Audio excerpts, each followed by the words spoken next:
is Marley. This is 3 Bite Meals. This is part 2 of my 3-part series about my surgery experience. So if you want to go and watch my last video, that was all of my pre-op prep with my surgeon, going through my insurance and everything I needed to do to get approval up until the day of my surgery. So I live about 3 hours away from the hospital that I had my surgery at. So the night before, my boyfriend and I went up and we got a hotel, so that way he was able to stay with me during my stay in the hospital. And the only thing that I could have the day before surgery was my actual prep, which is the magnesium citrate, and then water. And I do recommend, when they say hydrate, get your water in, because they don't let you drink until the day after your surgery. At least that was my experience. And they would only let me do the little swab with the water, which is such a tease because all you want is water after the surgery until you actually have it and you don't want it anymore. It's very odd. But the morning of my surgery, we had to be at the hospital 2 hours early so that they could do their last tests, because they're not done with the tests yet.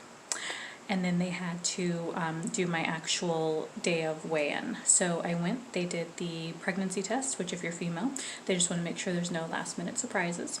Then they did my day of surgery weigh-in, and after that they put me in a room to be prepped.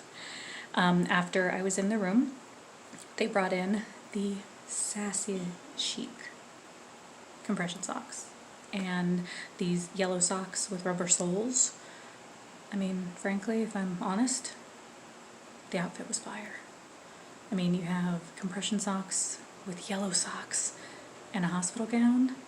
I mean, if there was a runway in that hospital, I could have sashayed Shantae'd all up and down that, because I was killing it in that outfit.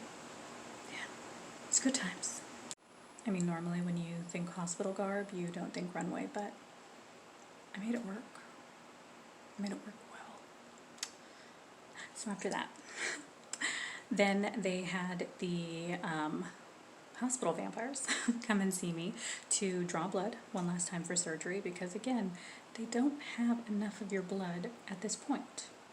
You'd think somewhere they might have shared it, but they don't. Very stingy. They keep it all to themselves, so the hospital needed more.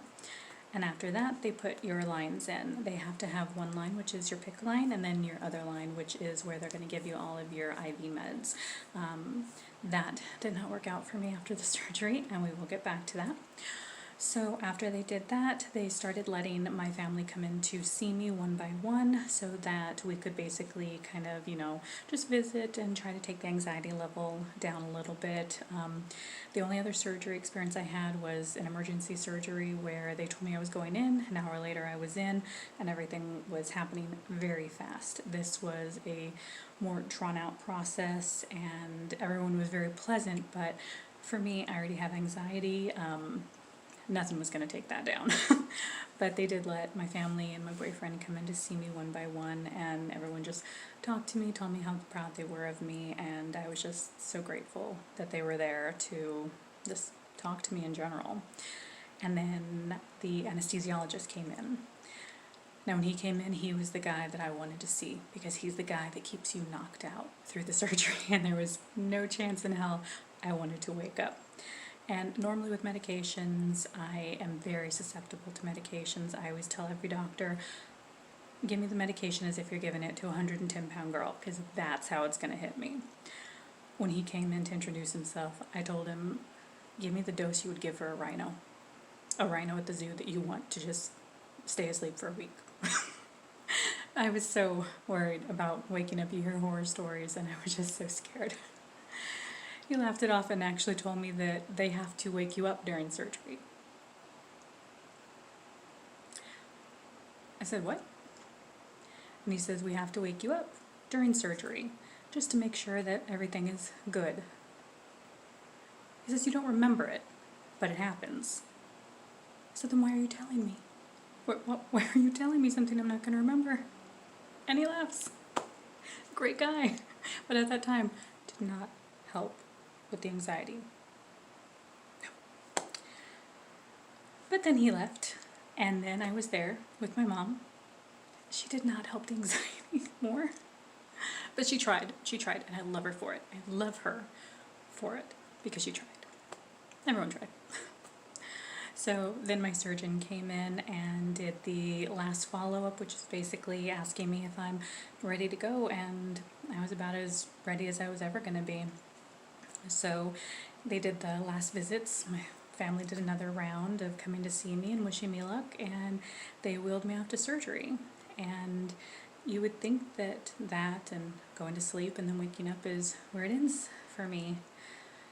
But no, that's never where a story ends for me. It's just my luck. So once I got into the surgery room, they had me move over to a table, and it's just a flat table with some arms out to the side where you're going to rest your arms. And I laid there telling everyone to look at my cool socks because they were going to be envious, so might as well get that out of the way. And all of a sudden the table starts heating up. Not hot, but just it warmed up, and thinking this is me, I'm thinking I'm having a stroke. I'm thinking that my anxiety has now manifested itself into a physical condition to where I'm literally having a stroke. And they tell me no, they do it for my comfort. Super nice. Did not help with the anxiety. So then I'm calm. I'm breathing. This is easy. Life's hard. I'm just going to breathe through this. So I'm breathing. They're prepping. They have my arm out, trying to ignore the fact that they're touching my arm because I don't know why. It feels weird at the time. Just does. And my anxiety is there. But again, I'm an adult. I'm going to get through this. I'm going to breathe. So I breathed. And then they asked me a simple question. How do you pronounce your name?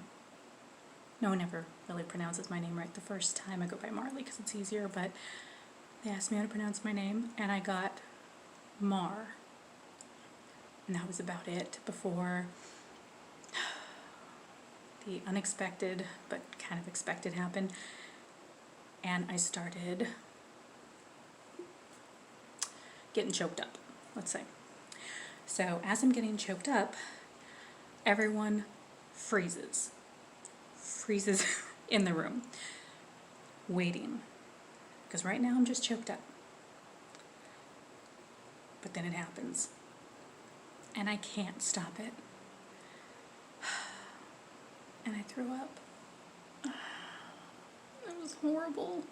Because the only thing I heard from the anesthesiologist, the guy who's supposed to keep me knocked out, is, "Can I get a towel for my shoes?" Yep. I threw up on the guy that was supposed to keep me knocked out. Not the best first impression. Actually, this would have been the second, so not the best second impression. But to all of their credits, they were amazing. They got me up, and as I'm crying of embarrassment and apologizing profusely, because what else can you do at that moment? They're just calming me down, telling me, it's okay. If you're going to do it, this is the room to do it in. Why are you embarrassed? There's nothing to be embarrassed about. It happens all the time. We're going to change your gown. Don't worry, you'll be asleep when we do it, so you won't even notice.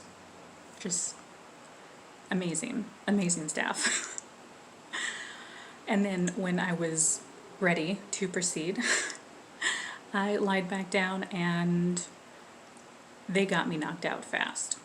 So for any future surgeon who might be watching this and see me as a patient, fast. Just knock me out fast.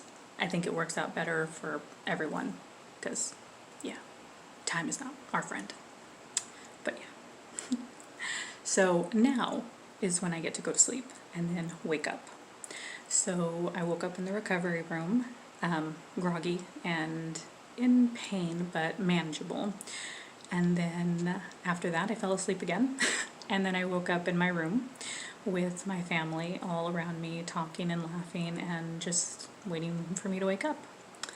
And so I groggily visited with them. And then the nurse came in and told me that I had to walk. I knew it was coming. I did. But when you think about it, you just, for some reason, think that somehow your insides just can't take that at that time.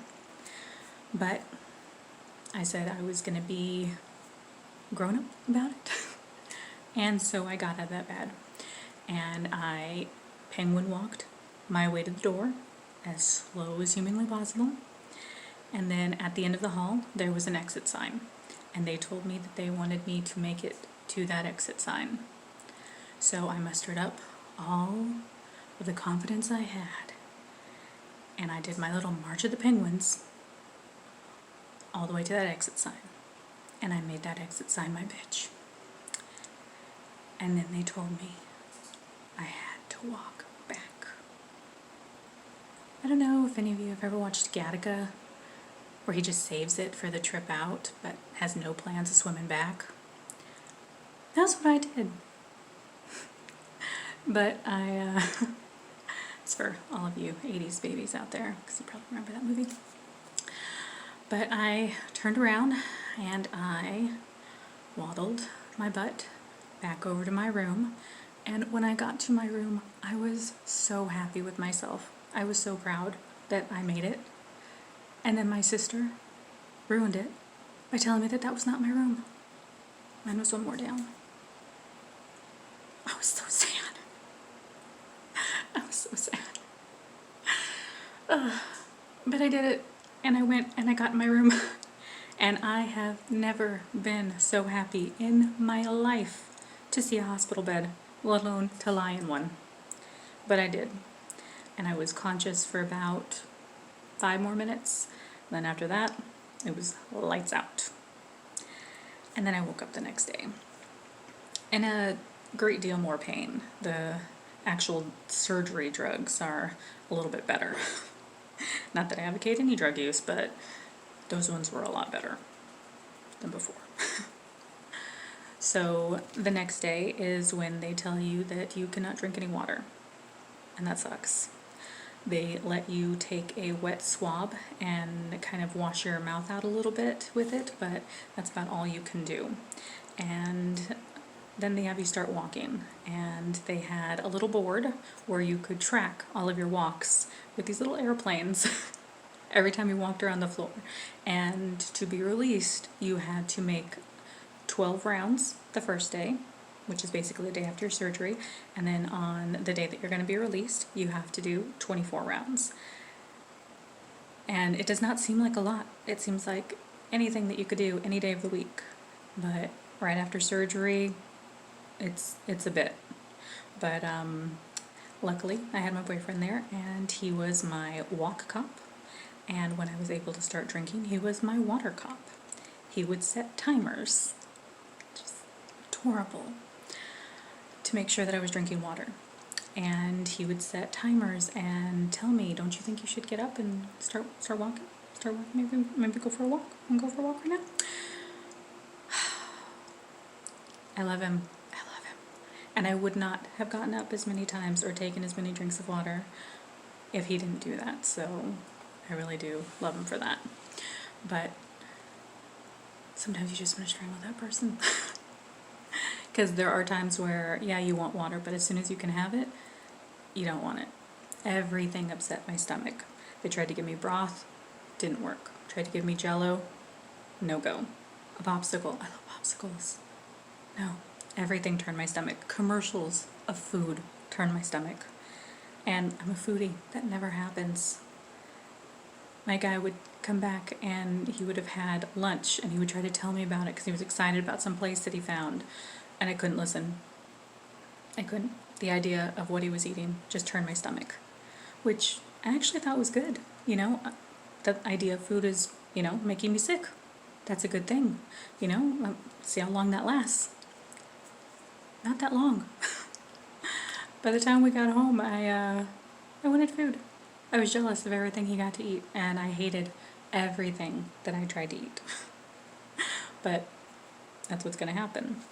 So after I got released from surgery, we had to make a 3-hour car ride down, which I was buffered by a wall of pillows all around me with my seatbelt on, and we had to get out every 45 minutes, and I had to walk for 5 minutes. And in the car, I had to pedal my feet up and down anytime that we were not walking outside of the car. So it was a fun 3-hour drive home for me. Yeah, fun. But again, you have to be moving, no blood clots, no being sedentary, you gotta go. So once we got home, I picked up my liquid painkiller medication, which I then took, to which I then found that I had an allergic reaction to. So basically, I'm in the hospital again right after my surgery. So I see the doctor there after waiting 6 hours. At about 2 in the morning, I got to see a doctor, and they confirmed that I did have a mild allergic reaction, which caused the swelling of my tongue and my lips to my pain medication. And they offered to give me a steroid injection for the phlebitis, which I had in both hands, which is an inflammation of the veins due to having the PICC line and the IV line for so many days. And so I got an infection in both. And so my hands bruised, the entire top of my hand bruised, and my vein protruded, and anything that touched the top of my hands, I wondered why it hurt so much. I just figured that it was that they had just taken my IVs out after having them for 3 days, so naturally it was going to be tender. It was actually phlebitis. And I was told by my doctor, no steroids whatsoever. So I explained that to the ER doctor, and he said that he worked with a weight loss surgeon doctor down here in my area, and that there is no negative interaction with the steroid that he was going to give me whatsoever in any VSG patient. And he's done it before, he'll do it again, it's fine. So it's, 2, 3 in the morning, I'm scared. I don't know what's going on, and I have told him what my doctor told me to tell, and he's telling me that it's all right. So I listened. I should have went with my gut, but I listened, and I let him give me the steroid injection, and then that was all. They didn't care about the allergic reaction. They didn't try to help me out by giving me anything for pain, which I get. Go to a hospital, you say you're on pain meds, and then you want something different. Possibly, obviously I look like a meth head, so do what you do. So I went home from the hospital with nothing but steroids in my system, so super fun there. And I emailed my doctor right away, and I told them what happened at the emergency room, and they called me as soon as they opened. They had a new prescription called into my pharmacy for a different pain medication that worked out a lot better for me. It tasted horrible because everything has to be liquid, but it did work better for me. And they also gave me an antibiotic that did help me out with the phlebitis reaction. And they explained that the doctor in the ER was completely wrong, that no steroids or anything steroidal should enter your system after surgery, let alone someone who had surgery 3 days ago. So that was a very negative experience at my local hospital, but I was grown, I made a decision, it was the wrong one. So after that, I went home and I proceeded on my recovery with the proper pain medication and the antibiotics. And I found that the next day, my system didn't want anything. I couldn't eat or drink any of the protein shakes that I had previously loved. I'd been drinking protein shakes for a while. I had been on keto before, and I found that there was quite a few shakes that I really did enjoy just to have as a replacement for breakfast, because I wasn't really that hungry in the mornings, and they all tasted horrible to me. So when they say your taste change after surgery, they do. Not everything is going to taste different, but some things might, and you might not be able to tolerate a lot right after surgery. So don't throw everything away, just, hold on to it and try it later on down the line, because it might work for you then. But I just knew that a lot of the stuff that I bought, it was very frustrating because I didn't want any of it. I tried to change up the protein shakes. I ordered a bunch of stuff on Amazon, and nothing would work for me. I had a real hard time after that with getting my liquids in, and I had to be on liquids for a full 2 weeks before I was able to go into soft foods, which case I'm not an egg fan, but eggs have never tasted so delicious as when you can't eat anything solid and you can finally have an egg. They were really good. But once I was able to incorporate more solid foods, I started to do a little bit better. Obviously, your intake of food is very minimal, so again, you do have to prioritize your protein. And then when I was able to incorporate veggies, that was really good because obviously you have to start with a lot of softer veggies, cooked down quite a bit until they're almost mush, which is not the best way to intake your veggies, but if you get to eat anything, you know, other than just protein or just protein drinks, you take what you can get and you're happy with it. So I followed the plan and I introduced new foods as my doctor told me to. Every 2 weeks I was allowed to introduce something new, a different type of protein, a different type of vegetable, and then eventually starches. And it got easier. But at first it was very hard to keep anything down or really intake anything. My system just did not want anything. It was very upset. I mean, I wanted everything. I saw, you know, a commercial for a Big Mac, and I hate Big Macs, but I wanted one. And you want everything that's bad for you still. And of course I was in a negative mindset, so I was very upset and very childish about the things that I wanted and that I wasn't able to have them, and you know, woe is me, and it's so hard. And it took me so long to realize that I was just having a giant pity party that no one wanted to attend. Even me. I got tired of me. I got sick of me. I was just sad and crying, and I wasn't much fun to be around. I kind of put my family and my boyfriend through the ringer, but I'll be damned, they stuck with me, and I'm all the better for it. But really, I mean, you're going to go through a hard time when you just can't have everything, but it's okay, because that's natural, and your feelings, they're valid.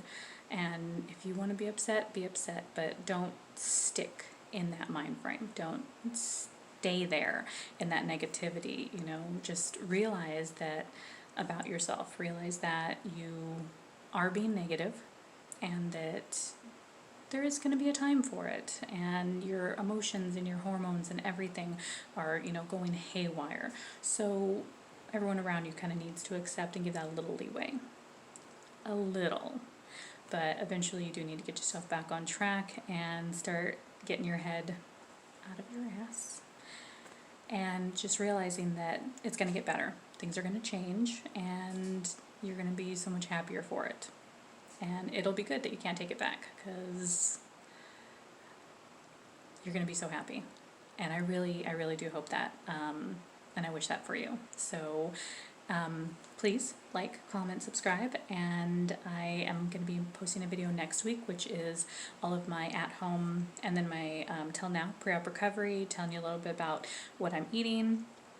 And then we're going to start into kind of what I eat in a day's Amazon favorites, supplements, which are very important, as I'm sure they drilled into your classes, which ones I recommend, which ones I would recommend staying away from, as far as just flavor and texture. And there's quite a few out there that are just gnarly, and hopefully I can help guide you in the right direction. And so I hope to catch you guys on the next one. Thanks. Bye.